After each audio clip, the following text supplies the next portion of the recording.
Hello friends, ఈరోజు ఈ వీడియోలో పూరీ కూర లేదంటే హిందీలో ఆలూ బాజీ లేదంటే మన కర్ణాటక రాయలసీమ జిల్లాల్లో సాగు అని పిలువబడేటువంటి ఈ కూర రెసిపీ అనేది పూరీల్లోకి ఈ పూరీ కూర లేదంటే మనకు పూరీ తినడంలో మనకు ఖచ్చితంగా లోటుగానే ఉంటుందన్నమాట. మీరు ఎన్ని చట్నీలు తిన్నా కూడా ఈ పూరీ కూర లేకపోతే వేస్ట్ అనమాట. ఒక బాండ్లీ లేదంటే కుక్కర్ తీసేసుకొని దాంట్లోకి తగినంత నూనె వేసేసుకొని పోపు దినుసులన్నీ ఆవాలు, జీలకర్ర, శనగపప్పు కొద్దిగా మరియు ఒక 2-3 ఎండుమిర్చి వేసేసుకొని మంచి దోరగా వేయించుకున్న తర్వాత కొద్దిగా కొత్తిమీర మరియు కరివేపాకును కూడా దీంట్లోకి యాడ్ చేసేసుకోండి. కొత్తిమీర యాడ్ చేసుకోవడం అనేది మీ ఆప్షనల్, బట్ చాలా బాగుంటుంది. తర్వాత ఉల్లిపాయ ముక్కల్ని మరీ చిన్నగా కాకుండా ఈ విధంగా చూపించినట్టుగా మీరు వేసుకోండి. పచ్చిమిర్చి మరియు క్యారెట్ ముక్కలను కూడా దీంట్లోకి యాడ్ చేసుకుంటే ఫస్ట్ క్లాస్ రెసిపీగా ఉంటుందన్నమాట. ఇదంతా కొంచెం మనకి దోరగా వేయించుకోండి, పచ్చివాసన పోయేంత వరకు కూడాను. పచ్చిమిర్చి మరియు ఉల్లిపాయ, క్యారెట్ ముక్కలు కూడా దాంతోపాటుగా ఇప్పుడు ఒక మీడియం సైజ్ బంగాళదుంపని ఈ విధంగా ముక్కల్ని కోసుకొనేసి దాంట్లోకి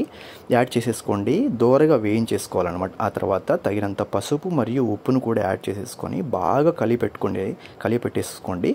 మీకు ఆయిల్ అనేది తక్కువ అనిపిస్తే మీరు మధ్యలో కూడా ఒక టేబుల్ స్పూన్ ఆయిల్ యాడ్ చేసేసుకొని దీన్ని మంచి ఫ్లేవరబుల్గా వచ్చే విధంగా బాగా దూరగా వేయించుకున్న తర్వాత తగిన నీరు పోసేసుకొని మనము బాగా ఉడకబెట్టుకోవాలన్నమాట. ఉడకబెట్టుకోవడం అంటే ఫస్ట్ 1 minute 2 minutes మీరు వితౌట్ కుక్కర్ మూత లేకుండా ఉడకబెట్టుకోండి. తర్వాత ఒక విజిల్ వచ్చేదాకా మీరు ఉడకబెట్టుకోవాలన్నమాట. తర్వాత ఒక బౌల్ తీసేసుకుని దాంట్లోకి 2 tablespoons శనగపిండి తీసేసుకొని దాంట్లోకి తగినన్ని వాటర్ పోసేసుకొని ఉండలు లేకోకుండా నీట్గా వీడియోలో చూపించినట్టు కొద్ది వాటర్ పోసుకుంటూ కూడా చాలా ఫైన్ పేస్ట్ లేదంటే చాలా నీళ్ళగా వచ్చేలా కలుపుకోవాలన్నమాట. లేకపోతే మనకు ఆ కూరలో మనకు ఇది ఉండలు కట్టే ఛాన్సెస్ ఉంటుందన్నమాట.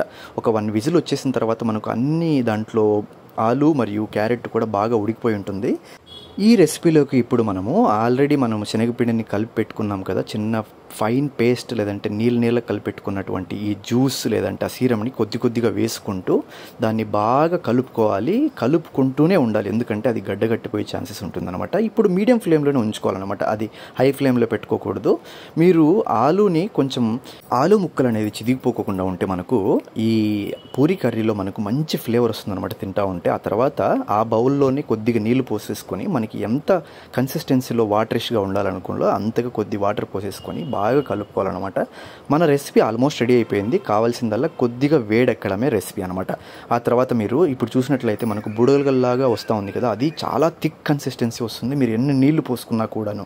సో ఈ వాటర్ అనేది మీరు చూసుకొని యాడ్ చేసుకోవాలి. తర్వాత ఉప్పు కూడాను మీకు తగినంతగా వేసుకోవాలి. ఆ తర్వాత చాప్ చేసి పెట్టుకున్నటువంటి కొత్తిమీర కూడా దీంట్లోకి యాడ్ చేసుకోండి. లాస్ట్లో కూడా చాలా మంచి ఫ్లేవర్ వస్తుందన్నమాట. మన రెసిపీ 100% రెడీ అయిపోయింది. ఈ రెసిపీ అనేది పూరీలోకి ఆల్రెడీ చెప్పుకున్నట్టుగా ఇది లేకపోతే ఖచ్చితంగా పూరీ ప్రియులకు లోటుగానే అనిపిస్తుంది అనమాట. అంత టేస్టీగా ఉన్నటువంటి ఈ రెసిపీని మనం ఇంట్లోనే చాలా ఈజీగా చాలా సింపుల్ ప్రాసెస్లో చేసేసుకోవచ్చు అనమాట. సో తప్పకుండా ఈ వీడియోని ఇంట్లో ట్రై చేసి చూడండి. ఎలా వచ్చిందో కామెంట్ సెక్షన్లో కామెంట్ చేయండి. ఈ వీడియో కనుక మీకు నచ్చినట్లయితే లైక్, షేర్, సబ్స్క్రైబ్ చేసుకోవడం మాత్రం మర్చిపోవద్దు. Thanks for watching and thank you all.